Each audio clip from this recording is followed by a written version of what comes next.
नमस्कार दोस्तों, सक्षम लाइव प्रोग्राम में आपका स्वागत है। जैसा कि आप जानते हैं, आज मंगलवार का दिन है और हम अक्सर हमेशा प्रतिदिन आप सबके बीच में बच्चों की शिक्षा, बच्चों की सुरक्षा, बच्चों के उज्जवल भविष्य को ध्यान पे रखते हुए आप सबके बीच में उपस्थित होते हैं, आप सबके बीच में बात करते हैं, आप सबसे बात करते हैं। साथ ही जो है हम लोग ये कोशिश करते हैं कि जनता की आवाज़ और जनता के जो प्रयास हैं वो आप सबको बताए जा सकें।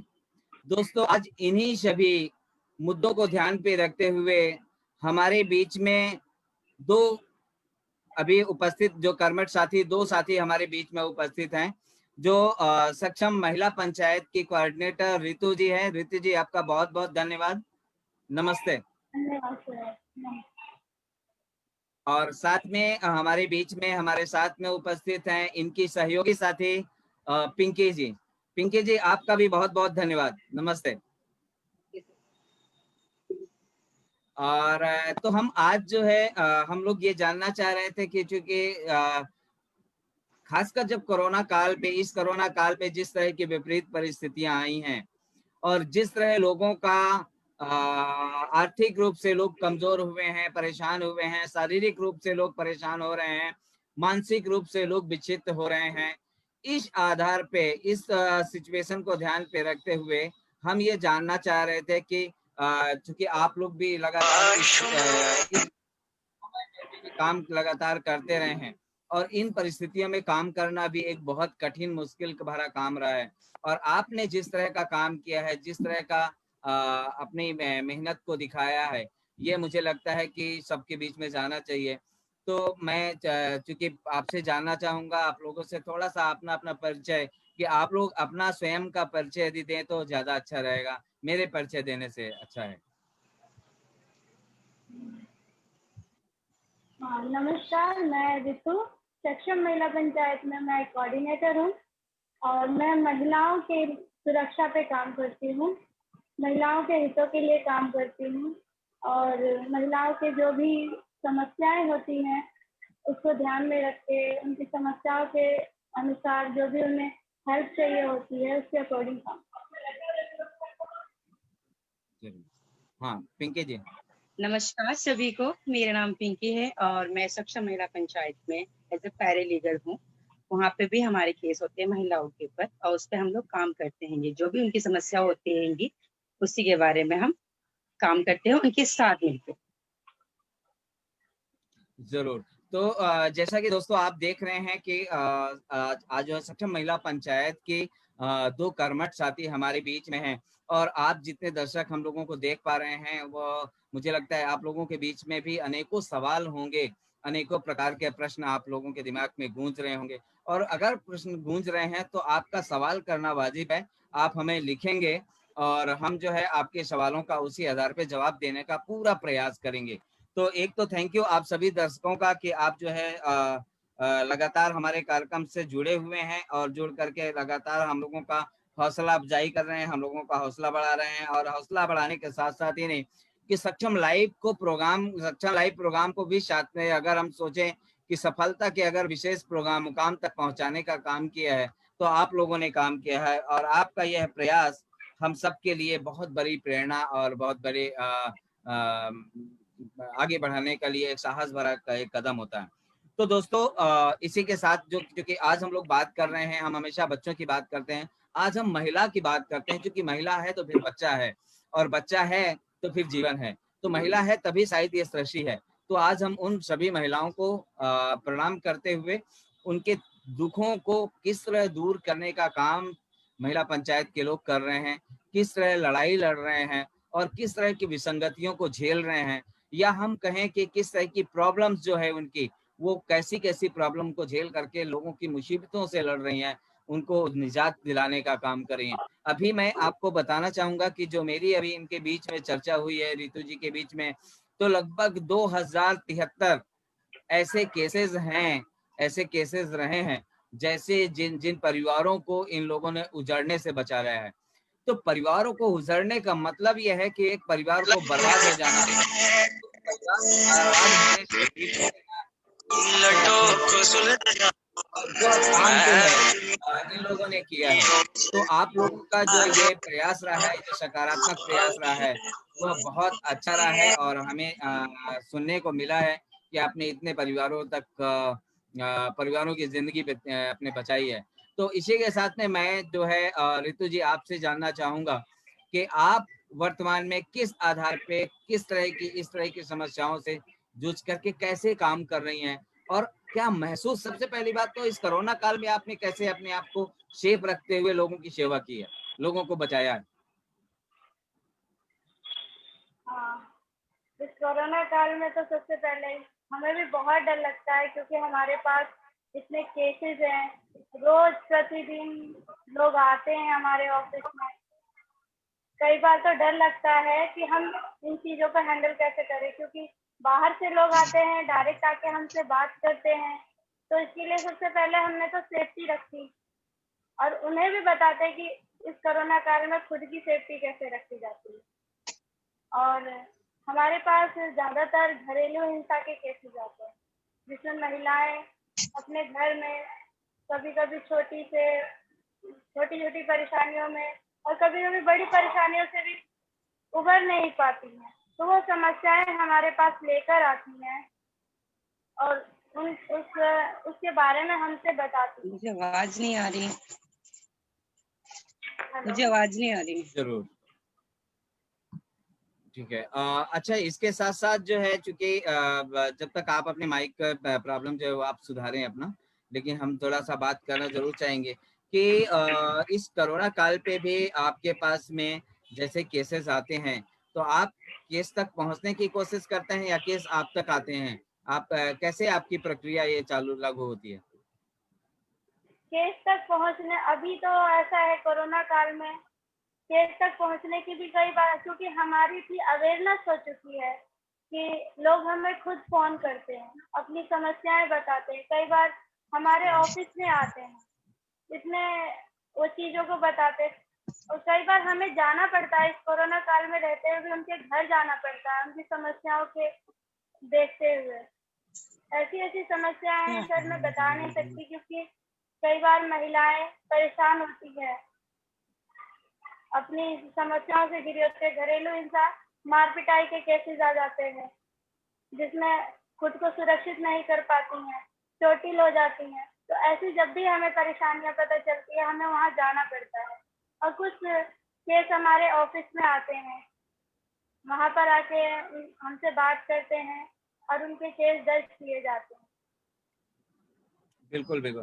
तो हम सिर्फ यही जानना चाह रहे थे, चूँकि आपके जैसा चूँकि आप जो काम कर रहे हैं, ये काम मामूली नहीं है कि इसको इतना सहजता से कर पाना या इसको इतने आराम से कर पाना, और चैलेंजेस बहुत होते हैं इस तरह के कामों को। अगर हम लोग चैलेंज की बात देखें, चैलेंज की क्या है कि जान का भी जो खतरा होता है, लोगों की बहुत सारी ऐसे केस आते हैं कि कुछ लोग तो लड़ने को तैयार हो जाते हैं। तो उस आधार पे अभी क्योंकि आपको क्या कभी ऐसा लगा है कि कुछ ऐसे भी धमकी भरे कॉल से या धमकी इस तरह की चीजें आई हैं आपको? बहुत बार आई है सर, बहुत बार। जो विक्टिम के अपोजिट साइड के होते हैं, वो लोग, अगर हम उनको लेटर्स भेजते हैं तो उन पे हमारा नंबर्स वगैरह होता है, तो वो हमें कॉल खुद करते हैं और कहते हैं आपने हमें ऐसा किया है, हम आपके ऊपर उल्टा केस करेंगे। धमकियां देते जरूर। हैं सर। कई बार तो अब्यूजिंग के वर्ड्स भी यूज करते हैं, जिन्हें हमें फिर, ये भी एक समस्या है सर, क्योंकि जो वो अपने फैमिली के साथ करते हैं वैसे ही वो हमारे साथ ट्रीट करने की कोशिश करते हैं, लेकिन उसके लिए हमारे पास पुलिस होती है, वो हमारी हेल्प करती है इन सब चीजों में। जरूर। पिंकी, आपकी मेरी आवाज तो शायद आप तक पहुंच रही होगी। हाँ जी सर, अब पहुंच रही है। हाँ, क्योंकि कम्युनिटी में खासकर जो है, क्योंकि आप रहती हैं, तो आप किस तरह के चैलेंजेस, किस तरह की परेशानी को आप झेलती हैं? जैसे हम लोग कभी कम्युनिटी में जाते हैं, लोगों से बात करते हैं, तो लोग खुल के नहीं अपनी समस्या नहीं बताते। वो किसी को बताएंगे, फिर हमें किसी और से पता लगता है। अगर हम उनके पास जाते भी हैं व्यक्ति की समस्या है, तो वो कहते कि नहीं, हमारा घर का प्रॉब्लम है और खत्म हो चुका है। फिर वो बाद में हमें दोबारा किसी और से पता चलता है कि उसके पति ने उसके साथ उसी दिन या फिर उसी रात को उसके साथ बहुत ज्यादा मारपीट की है और उसने कुछ नहीं किया इसके बारे में। लोग अपनी चीजें बताने में कतराते हैं कि हाँ हमारे साथ ऐसा वायलेंस हुआ है।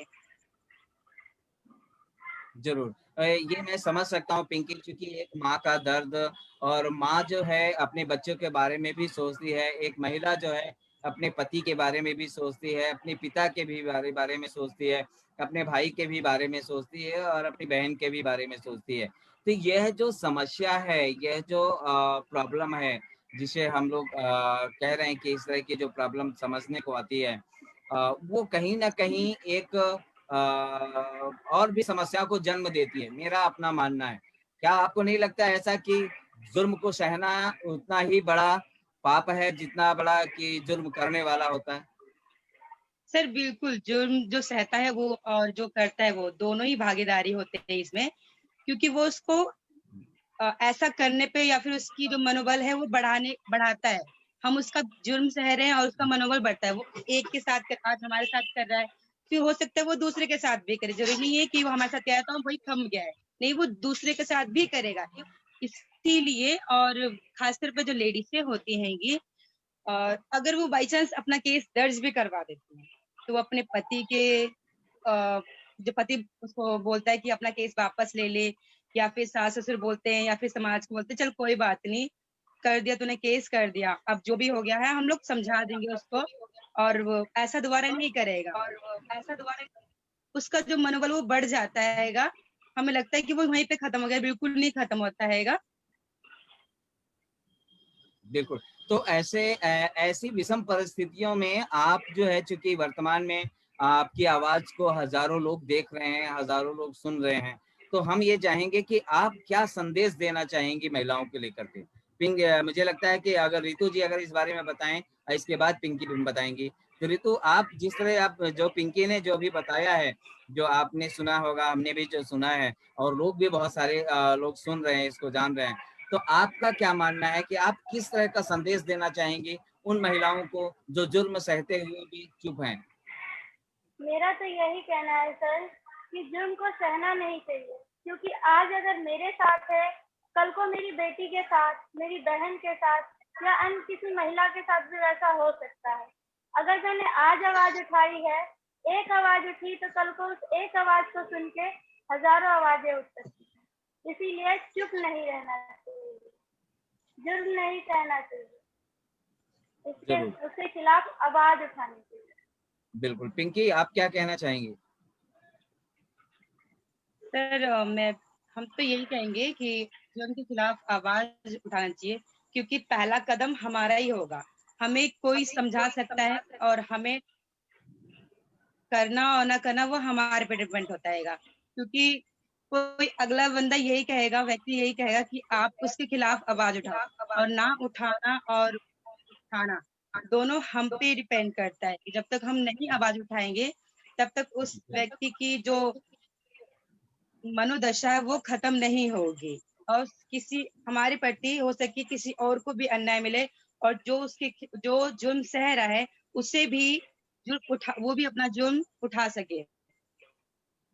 जरूर। खिलाफ जो हो मैं रहे अपराध। इस तरह की जो प्रॉब्लम्स हैं, इस तरह की जो समस्याएं हैं, तो चूंकि मैं भी इसको समझ रहा हूँ, मैं उसको देख रहा हूँ, चूंकि आप लोग अभी जो संख्यात्मक आंकड़ा है वो बहुत बड़ा है, आपका बहुत ज्यादा अनुभव है आप लोगों के बीच में। और हमें क्या करना चाहिए, एक महिला को क्या करना चाहिए और पुरुष को क्या करना चाहिए कि घरेलू हिंसा कम हो? इसके लिए पति और पत्नी का आपसी सामंजस्य, या सास ससुर का आपसी सामंजस्य, या सास बहू का आपसी सामंजस्य, या ससुर का और बहू का आपसी सामंजस्य, या हम कहें कि बहू का और यानी पति और पत्नी का आपसी सामंजस्य, ये कैसा होना चाहिए जिससे कि घरेलू कैसे रहन सहन घर का होना चाहिए आपके अनुभव के आधार पे कि घरेलू हिंसा ना हो? ये आप अगर खुल के बताएंगी, और अगर दोनों लोग अगर खुल के अगर इस बारे में चर्चा करेंगे, तो मुझे लगता है बहुत सारे लोगों को इससे सीख मिलेगी, और घरेलू हिंसा के केस हो सकता है कि कुछ हद तक कम हो जाए, अगर आप इसको सही ढंग से बता पाएंगे। मेरा मानना है सर, घरेलू हिंसा का मेन कारण ये होता है कि आपसी मेल नहीं बनता, आपसी समझ नहीं है, एक दूसरे की बात को कोई समझना नहीं चाहता। यहाँ पर यह है कि हमारा जो भारत देश है एक पुरुष प्रधान देश है। हमारे यहाँ पर पुरुष प्रधानता चलती है, महिलाओं की बातों को हमेशा दबा दिया जाता है। पुरुष जो सोचता है कि मैं सर्वोपरि हूँ, लेकिन ऐसा नहीं होना चाहिए। अगर परिवार में कोई समस्या है तो उस समस्याओं को बैठ के पहले समझना चाहिए कि वो क्या चाहते हैं। ऐसा नहीं है कि बिना बात के छोटी छोटी बातों को लेके सर, छोटी छोटी बातों को लेके मनमुटाव होता है। मनमुटाव से क्या सर, ईर्ष्या द्वेष बढ़ने लग जाता है। फिर यही है कि हाँ, वही एक घरेलू हिंसा का कारण बनता जाता है। उस हिंसा को खत्म करने के लिए सबसे ज्यादा जरूरी है बात करना, आपसी बात करना सबसे ज्यादा जरूरी। जब तक बैठ के उस मुद्दे को सुना ना जाए, समझा ना जाए, तब तक ये घरेलू हिंसा बढ़ती जाती है। अच्छा, दूसरा पिंकी जी, मैं आप कुछ कहना चाहेंगे? जैसे रितु जी ने भी कहा कि आपसी जो घर का माहौल होता है वो बहुत ठीक होना चाहिए। कोई भी समस्या होती हो उसको निपटारा करना चाहिए। बिल्कुल सही सर कहा इन्होंने कि जैसे हम कई बार ऐसे होते हैं छोटी छोटी बातों पे लेके ओवर रिएक्ट करते हैंगे, जैसे ये क्यों किया, ऐसा क्यों किया, ये क्यों नहीं किया। तो इस चीज को हमें ना नजरअंदाज करना चाहिए। अगर हम जितना इस चीजों को नजरअंदाज करेंगे उतनी ही हमारे घर की जो समस्या है और जो कलेश है वो नहीं होगा, क्योंकि छोटी छोटी बातें ही बड़ी हो जाती हैंगी। इसलिए अब जितना हो सके इस चीजों को हमें रोकना चाहिए कि नहीं। घर में भी एक नहीं काफी सारे लोग होते हैं और छोटे बच्चे भी होते हैं, बड़े बुजुर्ग भी होते हैं, हम उम्र के भी लोग होते हैं, उन पे क्या प्रभाव पड़ता हैगा। और जो हमें देख के जो छोटे बच्चे होते हैं उन पे ज्यादातर प्रभाव पड़ता हैगा। और हमें ये भी देखना चाहिए कि बच्चों के सामने कभी भी हमें इस तरह की बातें ना बोले जो उनको सुन के बच्चे और अपने अंदर ग्रहण कर ले। हमें ज्यादा मायने रखता है ये चीजें को। बिल्कुल। तो दोस्तों, जैसा कि आपने देखा और आपने सुना दोनों वक्ताओं को, और उसमें से कुछ जो मेन संदेश है वो मैं आपको देना चाहूंगा और मैं आपकी बात में रखना हूँ। एक तो ये रहा जो मोटा मोटा जो अभी तक की चर्चा में निकल के आया है कि एक तो समता और समानता की जब बात हम करते हैं तो समानता का अधिकार की हम बात करते हैं तो हम खुद के लिए तो समानता चाहते हैं, तो खुद के लिए हम खुशी चाहते हैं, खुद को सम्मान देना चाहते हैं, पाना चाहते हैं। लेकिन जब सम्मान देने की जब बात आती है तब कहीं ना कहीं हम लोग पीछे हट जाते हैं। उसका परिणाम ये होता है कि घर की कलह बढ़ जाती है। और जैसे कि उदाहरण के लिए मैं आपको बता दूं, क्योंकि हर बहुत सारे केसों को हमने देखा है और इन दोनों साथियों ने हमारे जो बोला है कि किस तरह की जो किस तरह केस आ रहे हैं इनके पास में, कैसे कैसे घरेलू हिंसा बढ़ रही है। तो उसमें जो है मेन ये है सम्मान। यानी कि उदाहरण के लिए मैं आपको बताना चाहूंगा कि जिस तरह की मैं घर में कोई काम कर रहा हूँ तो वो काम सिर्फ मेरे मर्जी से होगा, मैं ही उसको सही बता सकता हूँ, ये मेरा अपना सोचना है। हम कभी महिला से उसकी सोच के बारे में नहीं बताते। उदाहरण के लिए एक और उदाहरण ये है कि जैसे हम कोई घर बनाते हैं, जब घर बनाते हैं तो घर में हम सिर्फ घर किसके लिए बनाते हैं, हम अपने रहने के लिए बनाते हैं। हम ये नहीं सोचते कि इस घर में कभी कोई बच्चा भी आएगा। अगर कोई घर में रहने वाला, अगर हम बच्चा भी आएगा, अगर उस दृष्टि से अगर घर बनाएं तो ये आप नोट कर लीजिए कि उस घर में 3 फुट के नीचे कभी आपको पावर स्विच नहीं मिलेगा। लेकिन आप हर घर में देखेंगे कि लगभग 3-4 फुट के नीचे ही पावर स्विच मिलता है। क्योंकि हम बच्चे के बारे में सोच के मकान बना ही नहीं रहे कि कभी इस घर में एक बच्चा आएगा, वो जमीन में खेलेगा और उसकी जो पतली पतली हाथ के कोमल कोमल हाथों की उंगलियां हैं वो कभी उस बोर्ड में घुस सकती हैं। हम कभी जब टॉयलेट बनाते हैं तो कभी बच्चों को सोच करके टॉयलेट नहीं बनाते हैं। हम टॉयलेट का दरवाजा भी अंदर से बंद करने की कुंडी की अगर हम बात करते हैं तो कुंडी भी अगर होती है तो टॉयलेट की जो कुंडी होती है, दरवाजे की जो कुंडी होती है, वह भी बच्चों के हिसाब से हम लोग सोच के नहीं बनाते हैं। तो मुझे लगता है कि इसी तरह जो है, जिसमें हम घर सोच करके बच्चे को सोच के मकान नहीं बनवाते हैं, उसी तरह हम अपने घर में यह सोच करके चर्चा नहीं करते कि इसका भी कोई अधिकार है। अगर कोई मेहमान आ गया, खाना अगर किसी कारणवश अगर नमक ज्यादा पड़ गया, तो फिर सबके सामने उसको जलील करना, ये हमारी पुरुष प्रधानता का एक कारण बन जाता है।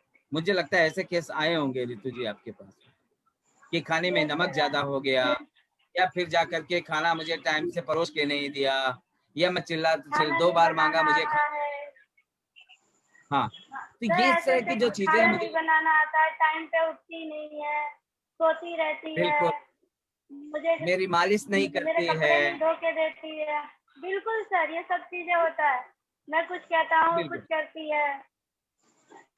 बिल्कुल। तो यही सारी अब चीजें छोटे होती किसी हैं किसी जिनके घरों बारे में, में हम चर्चा करते हैं। बोलिए बोलिए। कई घरों में सर छोटे बच्चे होते हैं, पत्नी अगर बच्चों में बिजी हो जाती है, पति पति पे अगर ध्यान नहीं दे पाती, तो ये भी एक कलेश का जड़ बन जाता है सर, कि मुझे नहीं कहती, जबकि वो रीजन नहीं जानता है कि हाँ उसी के बच्चों की देखभाल वो कर रही है।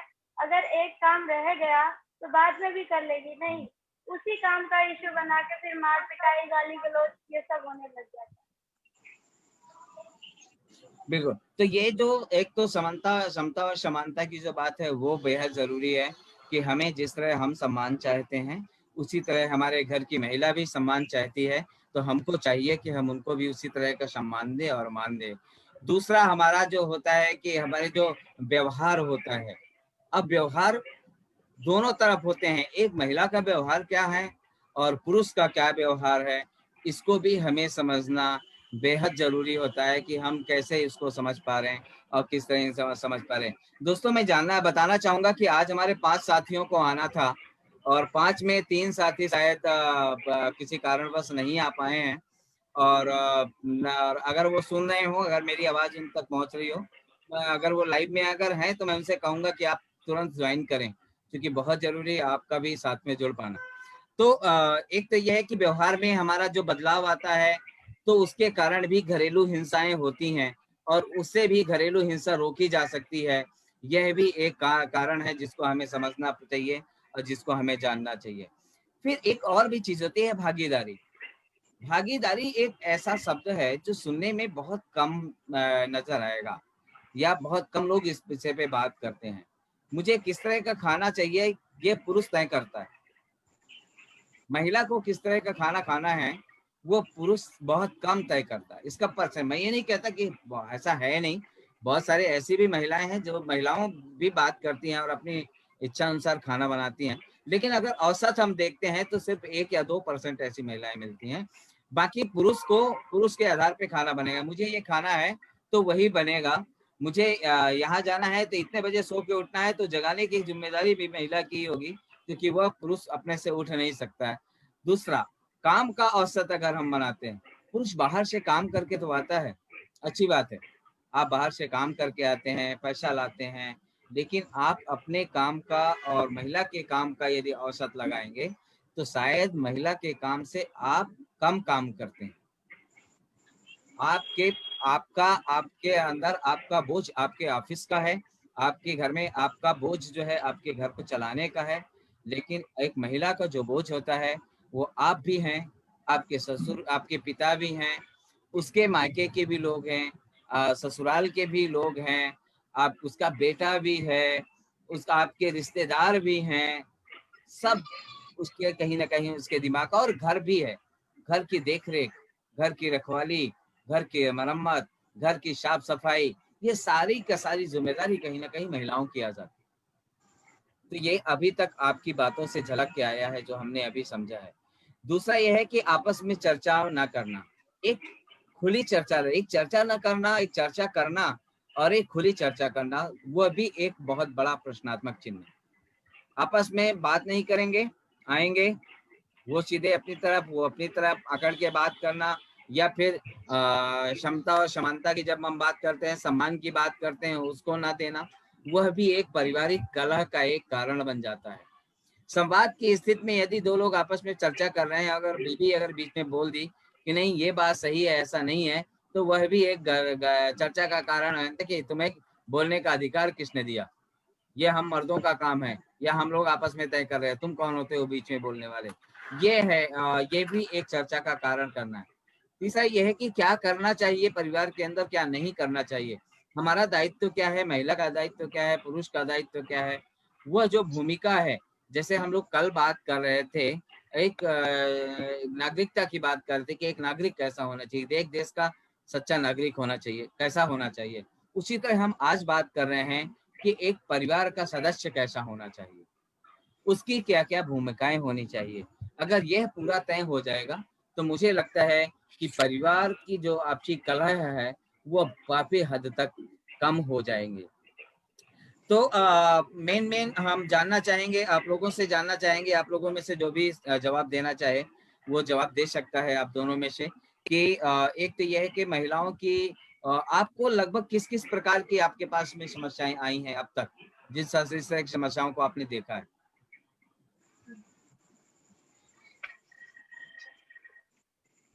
मैं ही बताती हूँ सर। हमारे पास घरेलू हिंसा के केसेस आए हैं जिसमें मार पिटाई है, गाली गलौज है, और खर्चा ना रितु जी थोड़ा देना सा अगर आप है। तेज आवाज में बोलेंगे तो ज्यादा अच्छा रहेगा। हाँ, मैं बताना चाहूंगी सर कि हमारे पास घरेलू हिंसा के केस बहुत आते हैं जिसमें पति पत्नी के साथ मार पिटाई करता है, शराब पीता है, जुआ खेलता है, बच्चों के लिए खर्चा नहीं देता और घर का सामान बेच देते हैं, पत्नी के साथ शक करते हैं, उन पे गलत लांछन लगाते हैं, कई बार सर घर से भगा देते हैं। मतलब घरेलू हिंसा के केसेस में लगभग ऐसी हिंसाएं होती हैं। बिल्कुल, आप भी कुछ कहना चाहेंगे। नहीं। और भी केसेस जैसे मिसिंग के भी केस आते हैं हमारे पास, और रेप के केस हैं, मॉलेस्टेशन टीजिंग के केस हैं, और husband by daughter in law, सास बहू के झगड़े भी आते हैं। कई सारी कैटेगरी हैं सर जिनमें जैसे जिस प्रकार के केसेस आते हैं। बिल्कुल बिल्कुल। तो हम अभी सिर्फ घरेलू हिंसा पे बात कर रहे थे, और घरेलू हिंसा पे पिंकी जी आपका क्या कहना है कि आपका आप किस तरह किस किस प्रकार के केसों से रूबरू होते हैं प्रतिदिन। आ, हम लोग तो ज्यादातर घरेलू हिंसा के केसेस से ज्यादा रूबरू होते हैं, जैसे इसमें मारपीट हो गया, लड़ाई झगड़ा, गाली गलौज पड़ोसियों के द्वारा, कुछ ऐसे केसेस भी आते हैं, पड़ोसियों वाले भी केस आते हैं हमारे पास। और उसके अलावा डोमेस्टिक वायलेंस के अलावा कुछ ऐसे केसेस आते हैं जैसे कोई पूछ लेता है हमसे कि हाँ ये चीजें कहाँ बनती हैगी, इसकी जानकारी आप हमें बताइए, तो हम उनके बारे में भी उनको सलाह देते हैं कि आप ऐसा करिए। अगर आपको जैसे कि आधार कार्ड बनवाना है, राशन कार्ड बनवाना हो, या फिर छोटी मोटी चीजें के लिए उनको हम सलाह देते हैं कि आप यहाँ जाइए, यहाँ से बनेगा आपका Aadhaar card, pension, PAN card, ration card, पहचान पत्र, इन चीजों के बारे में भी हम उनको बताते हैं कई बार। डोमेस्टिक वायलेंस तो हमारा है ही, उनके अलावा ये चीजें हैं। बिल्कुल। तो ये जो चर्चाएं दोनों साथियों ने बताया, नशा नशा के बारे में क्या है आपकी राय, ये कि किस किस प्रकार के नशे के केसेस आपके पास में आते हैं। सर घरेलू हिंसा का बहुत सा मेन कारण यही होता है नशा। पुरुष नशा करके आता है, नशे की हालत में उसे पता नहीं होता सही है क्या गलत है, पत्नी के साथ मारपीट करता है, गाली गलौज करता है। और नशे में ये कम्युनिटी हमारी ऐसी है झुग्गी झोपड़ी के एरिया में, आप समझते हैं सर। इसमें ऐसा है कि रोज का कमाना रोज का खाना, जब पैसा नहीं रहता है, जो पैसा कमाते हैं वो नशे में उड़ा देते हैं, और घर में खर्चा नहीं रहता, तो इन बातों से ज्यादा कलेश होता है। जरूर और जरूर। इसी और नशे कारण के से बारे में, मार पिटाई भी होती है सर। हाँ मैं सिर्फ ये जानना और चाह भी रहा था कि शराब के अलावा। किस किस प्रकार हाँ की जी सर नशा, बोलिए। किस किस प्रकार का नशा। हाँ, शराब के अलावा स्नैक्स बिकती है सर, उसका नशा लेते हैं। और चरस है, गांजा है सर, इस प्रकार के नशे आते हैं, नशे से लुप्त हैं लोग आज के टाइम। एक केस मैं जरूर बताती हूँ, जरूर। मैं नाम नहीं लेना चाहती उस लड़की का। हमारी ही संस्था से उसकी हेल्प भी हुई है। उसका पति सर स्मैक लेता है, उसके साथ इंजेक्शन वाले नशे भी लेता है वो, और उस कारण से उस लड़की के साथ मार पिटाई करता है और लड़ाई झगड़ा भी करता है। और सर मेरी आवाज आ रही है जी। आपको क्लियर? हाँ हाँ हाँ, हाँ, बताइए बताइए। और घर का सामान बेच देता है। अभी उसका छोटा सा बेबी है 5 महीने का, लेकिन कुपोषण का शिकार हो चुका है वो बच्चा। तो सर इस तरीके के नशे के कारण वो व्यक्ति आज अपने परिवार को भी पूरा बिखेर चुका है, और वो महिला इतनी ज्यादा परेशान है कि मैं अपने पति को उस नशे से कैसे बाहर निकालूं। लेकिन उस नशे से वो व्यक्ति निकलना ही नहीं चाहता। एक बार तो उसे नशा मुक्ति केंद्र में भी डलवाया, वापस आ गया, दोबारा से वही करने लगा। तो सबसे खराब नशा वो स्नैक और इंजेक्शन लगा के कोई नशा लेते हैं, वो नशा होती है, जिसे पीने से या लेने से सर मुझे तो नहीं पता किस तरह करते हैं, लेकिन उसे लेने के बाद मानसिक संतुलन पूरा ही बिगड़ जाता है सर। तो इस तरीके के भी नशे करने वाले लोग हैं। बिल्कुल दोस्तों, तो ये नशा एक ऐसा जहर है, एक ऐसा जिसके बारे में हम लोग ज़्यादा जानते जरूर नहीं है, लेकिन इतना ज़रूर कहते हैं कि पूरे परिवार को बर्बाद करने का जो एक काम हो रहा है वो नशा कर रहा है। और नशा का एक अजीब गरीब हाल हम लोगों ने देखा है। और अभी तो ये भी सुनने में आता है कि भैया हम ज्यादा थक जाते हैं इसलिए नशा करते हैं। तो भैया ज्यादा अगर थक जाते हैं तो नशा से अगर थकान उतरने लगे तो डॉक्टर जो है फिर नशे की जगह दवाइयों की जगह जो है बीमारी में शराब की बोतल क्यों नहीं लिख देते। और ये सोचने की बात है। और इन सब लोगों से मेरा अनुरोध है, जो लोग खासकर नशा करते हैं या नशे में ज्यादा विश्वास रखते हैं, या जो बड़े बड़े चरस अफीम गांजा इस तरह की चीजें जो लेते हैं, दारू लेते हैं, ऐसे लोगों से अनुरोध है कि प्लीज आप अपने परिवार को शेप रखने के लिए, परिवार को खुश रखने के लिए आप इन सब चीजों से परहेज करें। क्योंकि नशा लगभग 50% घरेलू हिंसा का जो मेन जड़ है वो नशा ही है। और नशे के कारण पूरा परिवार तहस नहस हो जाता है। अगर इंसान करना बंद कर दे, या नशा पूरी तरह सरकार अगर नशे पे पाबंदी लगाना चालू कर दे, तो मुझे लगता है कि 50% घरेलू हिंसा के केस कम हो सकते हैं। दूसरा, हेल्थ का जो औषध है, हेल्थ का जो मानक है, वह मानक भी कम हो जाएगा आपका। हम कहते हैं हेल्थ के लिए आप कितने भी अवेयरनेस कैंपेन चला दें, कितनी भी अच्छी दवा आप लेकर के जमीन पे ला दें, लेकिन जब तक नशा दूर नहीं होगा तब तक स्वास्थ्य पूरी तरह सही नहीं हो पाएगा। तो स्वास्थ्य में सुधार लाने के लिए अगर सही सुधार लाना है तो फिर नशे को रोकना होगा। और उसके लिए मुझे लगता है सरकार जिम्मेदार है। हम जानते हैं, मालूम है कि कुछ सरकार जरूर जिम्मेदार है, लेकिन उसके लिए लोग भी जिम्मेदार हैं। क्योंकि आप नशे के इतने आदी हो चुके हैं कि आपको अपना बच्चा अच्छा नहीं लगता, आपको अपना परिवार अच्छा नहीं लगता, आपको अपना कोई व्यक्ति यानी आपको पसंद नहीं है। तो मुझे लगता है ये जो सभी जो चीजें हैं, ये चीजों को हमें समझना पड़ेगा, जानना पड़ेगा। और इन सभी चीजों के लिए हमें एक साथ प्रयास करना पड़ेगा, आगे आना पड़ेगा, तभी हम लोग कुछ और आगे कुछ कर पाएंगे। तो ये नशा जो आपने बताया है, ये वाकई बहुत ही चिंता का विषय है कि नशा इतना ज्यादा व्याप्त है, और नशा इतना ज्यादा यानी कि सामने आ रहा है कि जिससे कि भीषण समस्याएं जो है लोगों को सहना पड़ रहा है, लोग देख रहे हैं। तो मुझे लगता है कि इसी के साथ ही मैं अगली जो चर्चा के जो मैं आपको बताना चाहूंगा, कि मारपीट की जो बात हुई है, मारपीट तो ये भी कारण एक नशे का ही हिस्सा है जो मारपीट होती है। और वो भी नशा अगर कम हो जाएगा, नशा या बंद कर दिया जाए, तो मुझे लगता है मारपीट भी कम हो सकती है। इसी तरह जो है गलत इल्जाम लगाना, एक बार थोड़ा सा मैं आपसे पुनः जानना चाहूंगा कि रितु जी, कि जो गलत इल्जाम लगाने का मतलब क्या है, किस किस प्रकार से महिलाओं को प्रताड़ित किया जाता है, या कभी महिलाएं भी पुरुष पे गलत इल्जाम लगाती हैं क्या, और उस तरह के केसेस भी आपके पास आए हैं? हाँ जी सर, ये दोनों तरह के केसेस आए हैं, लेकिन ज्यादातर जो है कि महिलाओं पे लगाए गए इल्जाम साबित हुए हैं, और महिलाओं ने जो पुरुषों पे लगाए वो सही हुए। कई बार ऐसा होता है कि महिलाएं अगर अपनी फैमिली में भी बात कर रही हो, पुरुष कहता है ये दूसरे व्यक्ति से बात करती है, उसे लड़ाई का एक जरिया मिल जाता है लड़ाई करने का। पड़ोस में किसी से बात के लिए तो उससे उसका चक्कर चल रहा है, इससे क्यों बात करती है। इस तरीके की केसेस सर, छोटी छोटी बात, मतलब महिला को बंदी एकदम बंदिशों में रखना है। वो अपने देवर से भी बात कर ले तो देवर से भी चक्कर चल रहा है। ऐसे ऐसे केसेस भी आते हैं सर।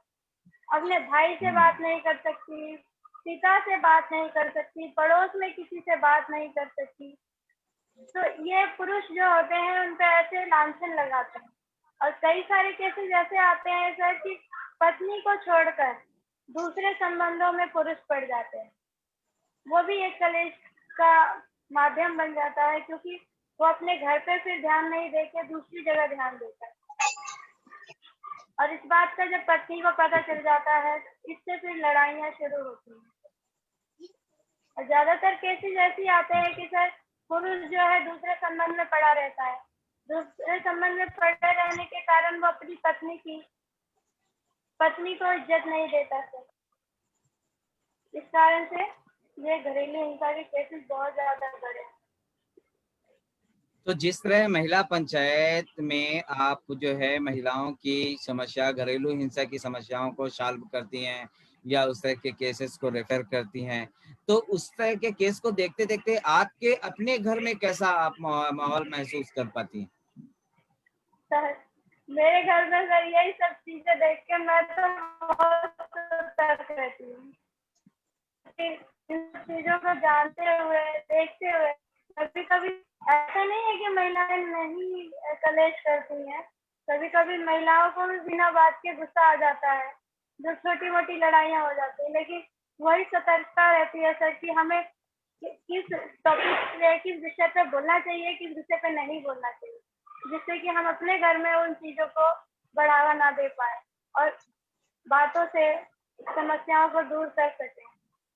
और सोच कर उस बात को सोचे कि हाँ बिल्कुल सही है पिंकी, या मैं गलत। आपसे जानना चाहूंगा थोड़ा सा कि पिंकी मैं आपसे जानना चाहूंगा थोड़ा सा कि आप अपने घर में किस तरह अपने आप को और परिवार को समझा पाती हैं इस तरह के केसों को लेकर के, आप किस तरह जो है अपने परिवार को मैनेज कर पाती हैं, आप भी थोड़ा सा बताइए।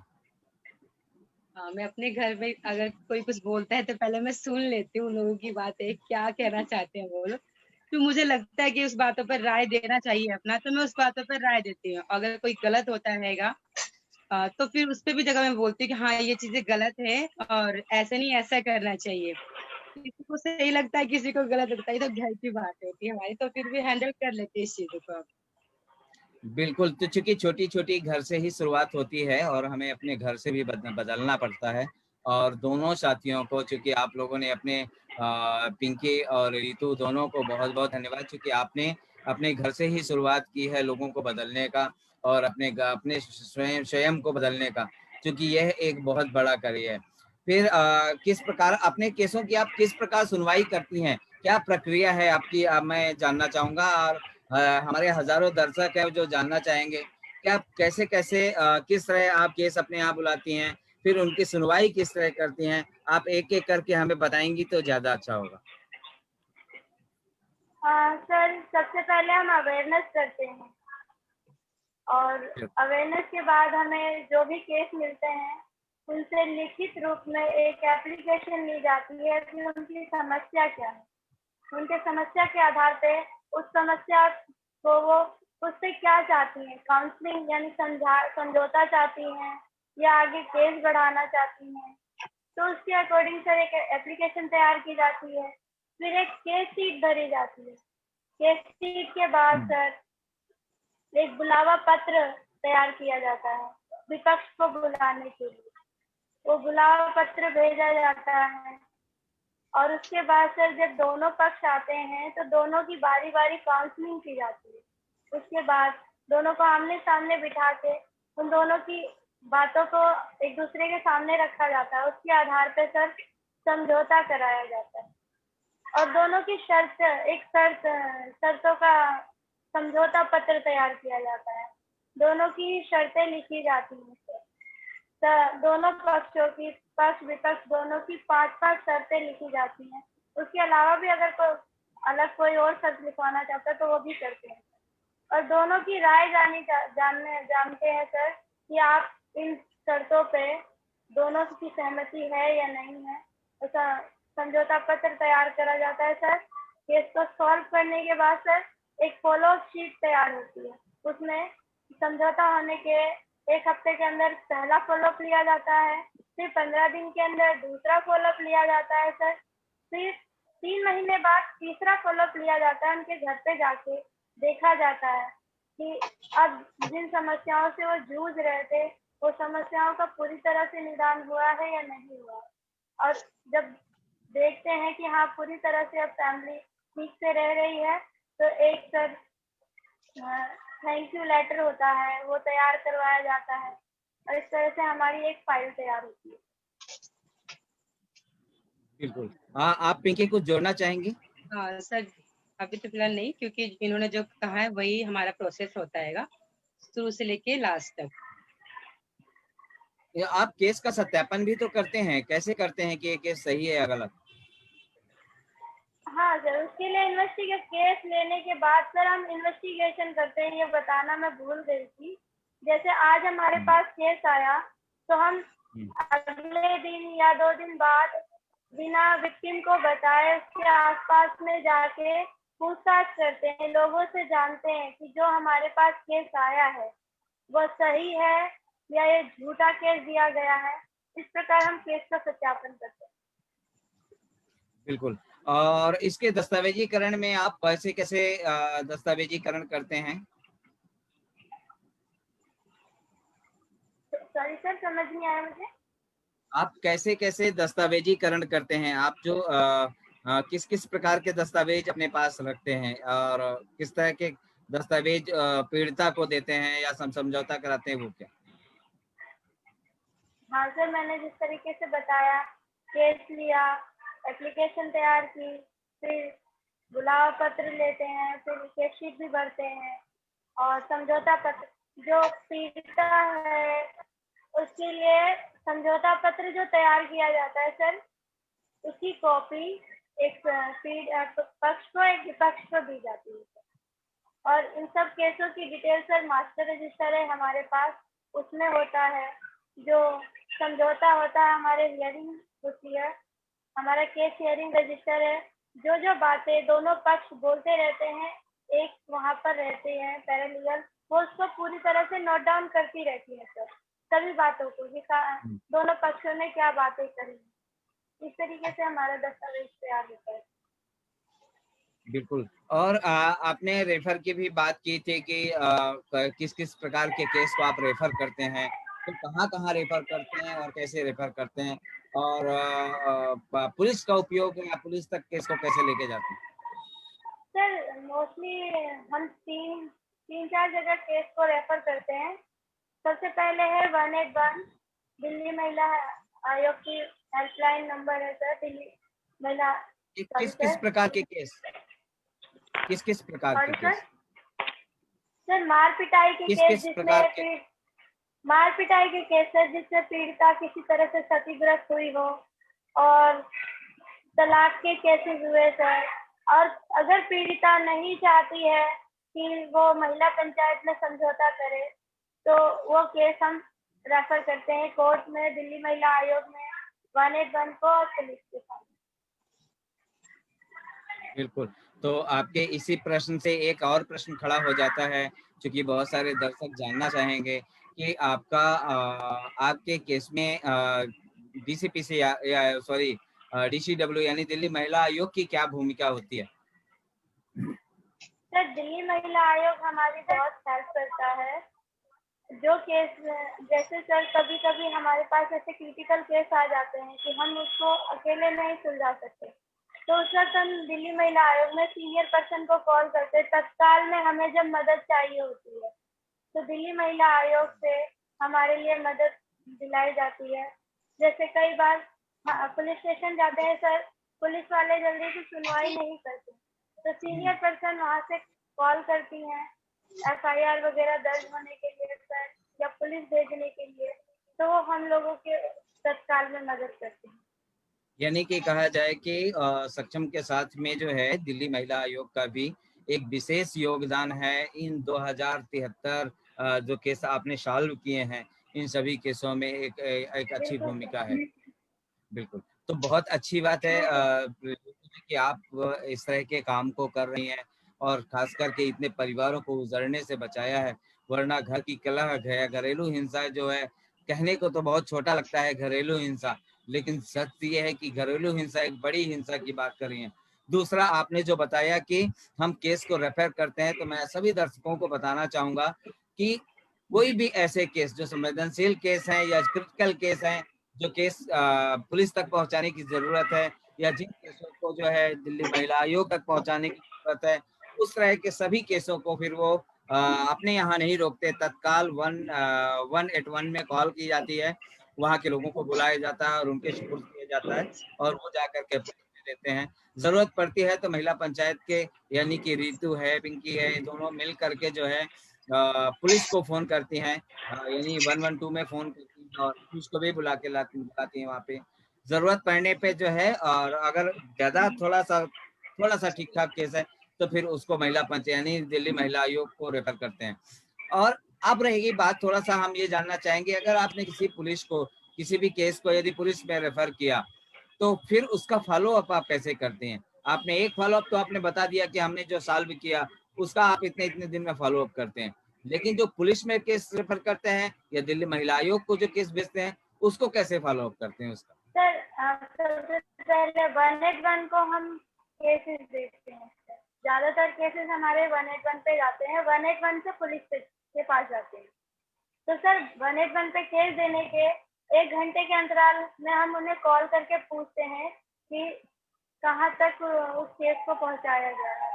उसके बाद सर एक दिन में ही 3-4 बार कॉल किया जाता है और ये पूछा जाता है कि अब प्रोसेस क्या चला जा रहा है। अगले दिन फिर कॉल किया जाता है सर, उस पीड़िता के बारे में पूछा जाता है कि मान लीजिए सर कि अगर उसको मेडिकल की जरूरत है तो तुरंत हॉस्पिटल लेके गए हैं या नहीं लेके गए हैं, FIR दर्ज हुई है या नहीं हुई है, इन सभी चीजों की जानकारी लेते हैं सर। 181 की जो MHL है उनसे हम सर कांटेक्ट में लगातार बने रहते हैं। बिल्कुल बिल्कुल, तो ये बहुत अच्छी बात है। और उसी आधार पे मैं थोड़ा सा पिंकी से भी जानना चाहूंगा। पिंकी जी, आप मुझे ये बताइए कि चूंकि अगर आप बस्ती में घूम रही हैं या बस्ती में कोई मीटिंग कर रही हैं, अब तत्काल अगर कोई केसेस आता है तो आप उस केस को क्या करती हैं? सर आवाज सर दोबारा बोलेंगे आप? हाँ, मैं ये कह रहा हूँ कि जैसे आप बस्ती में मीटिंग कर रही हैं या उसी दौरान अगर कोई केस ऐसा आता है या कोई ऐसा क्रिटिकल केस आता है, तो आप उस दौरान आप क्या करती हैं? उस केस को कैसे करती हैं? सर हमने केस बस्ती में उसी टाइम आए तो अब क्या करते हैं, पहले तो जो हमारे सीनियर हैं हम उनसे बात करते हैं।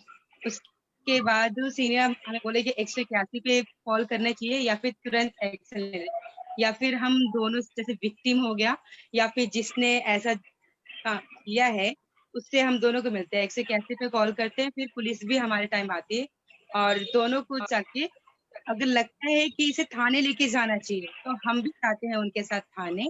थाने में जो भी चीजें हैं, अगर उसकी एप्लीकेशन वगैरह हो गई या फिर FIR हो गया या फिर उनका केस बनाया जाएगा। हम लेकिन पहले ये सोचते हैं कि वो लेडीज चाहती है या नहीं, क्योंकि हम अपने उससे कर नहीं सकते जल्दी तक। तो वो सोचती है कि हाँ मुझे अपने पति को या फिर किसी ऐसे व्यक्ति को सजा दिलवाना है, तो हम पहले वही करते हैं, पुलिस में लेके जाके एप्लीकेशन करवाते हैं। 181 की जो मैडम होती है वो आती हैंगे, हम होते हैं, फिर उनका FIR करवाते हैंगे। फिर उस लेडीज से बात उसको समझाना है या फिर FIR करवाना है।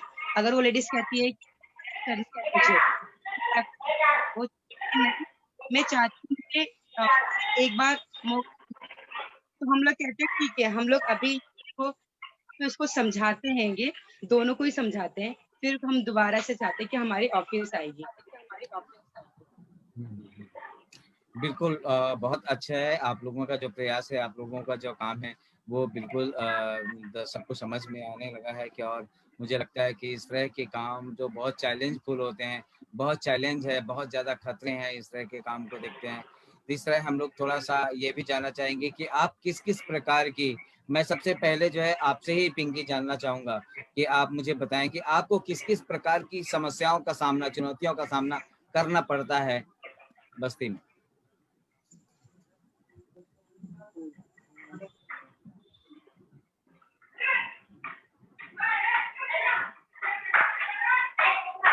हाँ, पिंकी जी, मैं आपसे ही बात कर रहा हूँ कि आप मुझे प्लीज़ बताएँ कि आपको बस्ती में मीटिंग करते समय, या बस्ती में अब तो ख़ैर ऑनलाइन मीटिंग हो रही है, लेकिन आप इससे पहले जो है आपका किस-किस प्रकार के चैलेंज का सामना आपको करना पड़ रहा है या करते हैं? आप प्लीज़ वो बताइए।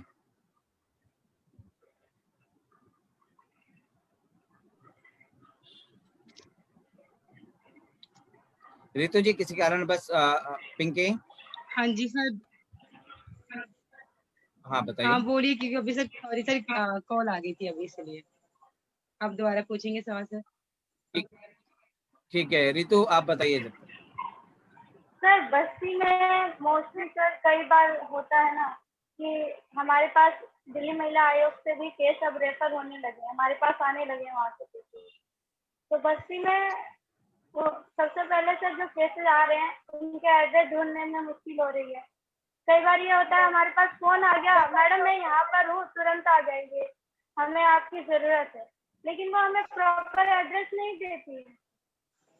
ब्लॉक बता दिया, मकान नंबर बता दिया, लोकेशन वगैरह कुछ नहीं, क्योंकि हमारी कम्युनिटी में एक ब्लॉक जैसे हर ब्लॉक से दो दो ब्लॉक हैं, तो हमें एड्रेस ढूंढने में बहुत मुश्किल होती है। दूसरा, कई बार ऐसा होता है कि पीड़िता केस दर्ज करा लेती है, उसके बाद वह स्वयं कुछ अभी उसी टाइम ऐसा होता है कि 2-3 घंटे अगर हम उसकी काउंसलिंग करते हैं या उसे हम समझाते हैं कि केस को कैसे आगे बढ़ाना चाहिए, तो कुछ समय बाद वो अपने आप ही मुकर जाती है।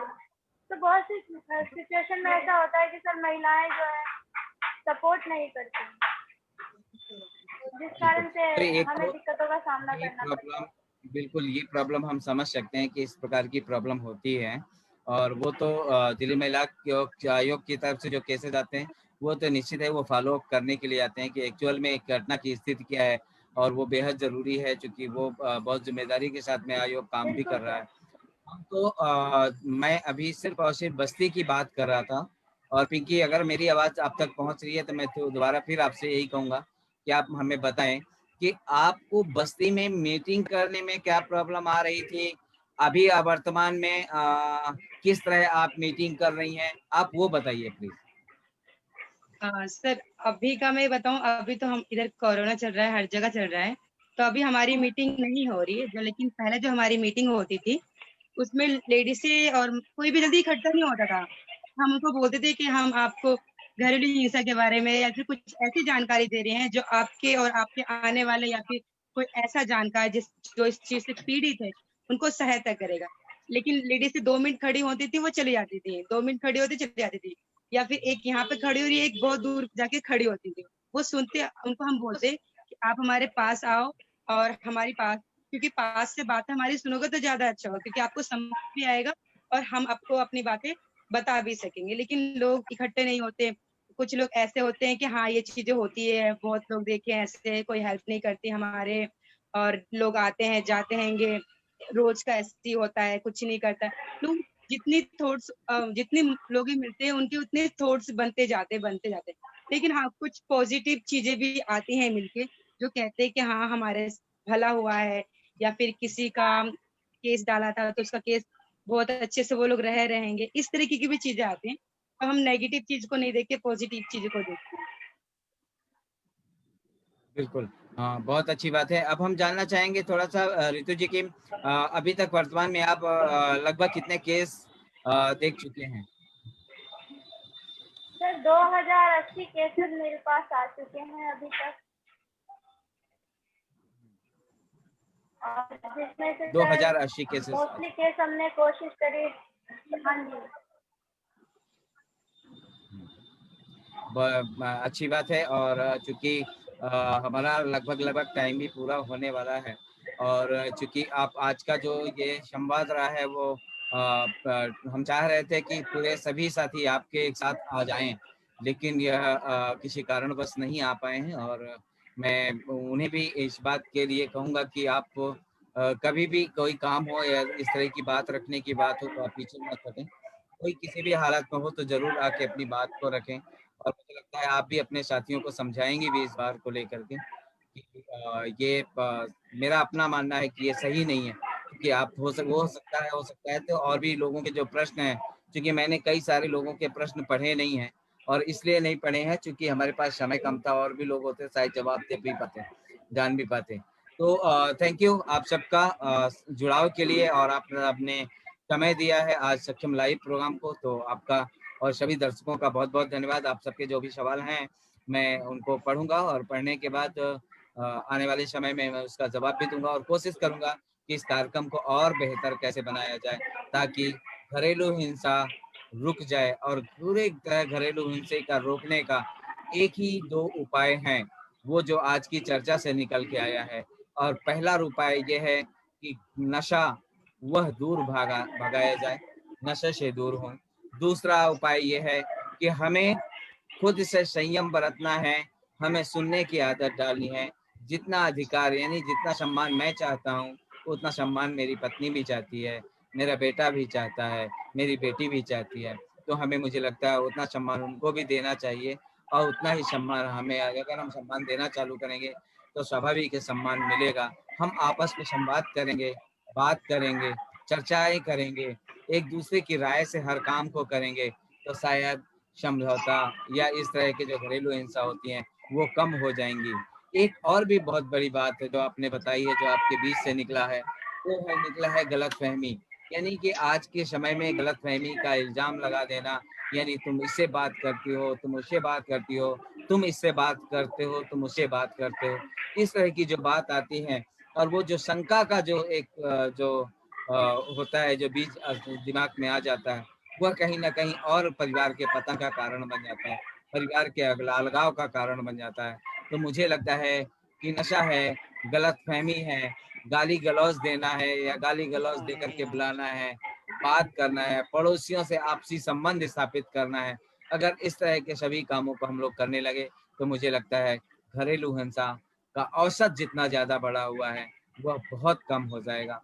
और अभी वर्तमान में जो कोरोना काल जो चल रहा है, इसमें तो पति-पत्नी को और भी ज़्यादा संवेदनशील तरीके से एक-दूसरे को सुख को समझें, एक-दूसरे के दुःख को समझें।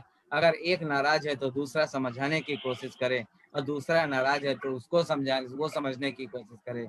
अगर ऐसा चलेगा तो मुझे लगता है परिवार बेहतर चलेगा, अच्छा चलेगा और घरेलू हिंसाएँ रुकेंगी। अन्यथा घरेलू हिंसाएँ रुकेंगी तो पूरा परिवार का विनाश हो जाएगा। और ऐसी चीज़ों को रोकने के लिए आप सबका जो प्रयास है, इसके लिए मैं आप सभी जितने भी महिला पंचायत के साथी हैं, मैं आप सबका बहुत-बहुत धन्यवाद करता हूँ और उम्मीद करता हूँ कि आप इसी तरह हमें अपना समय देते रहेंगे, जनता को अपना समय देते रहेंगे, घरेलू हिंसा के केस को रोकते रहेंगे, परिवार को, एक घर को उजड़ने से आप रोकते रहेंगे। इसी प्रकार अगर आप जितने भी दर्शक हैं, अगर आप किसी प्रकार का कमेंट्स देना चाहते हैं, लिखना चाहते हैं, तो आप कमेंट्स बॉक्स में आकर के हमें कमेंट्स कर सकते हैं। अगर आप हमें कोई मेल लिखना चाहते हैं, जानकारी देना चाहते हैं, तो आप प्लीज़ हमें मेल कर सकते हैं saksham.del1@gmail.com। मैं दोबारा बताना चाहूँगा saksham.del1@gmail.com। आप इस पे हमें मेल कर सकते हैं। आप हमें व्हाट्सएप करना चाहते हैं, तो व्हाट्सएप नंबर है 9311124880। मैं दोबारा बताना चाहूँगा 9311124880। आप इसमें आप हमें व्हाट्सएप कर सकते हैं या आप किसी प्रकार की सलाह लेना चाहते हैं, तो आप हमें फ़ोन भी कर सकते हैं। इसी के साथ रितु जी आपका, पिंकी जी आपका और सभी दर्शकों का बहुत-बहुत धन्यवाद कि आप हमारे इस प्रोग्राम का हिस्सा बने। Thank you. धन्यवाद।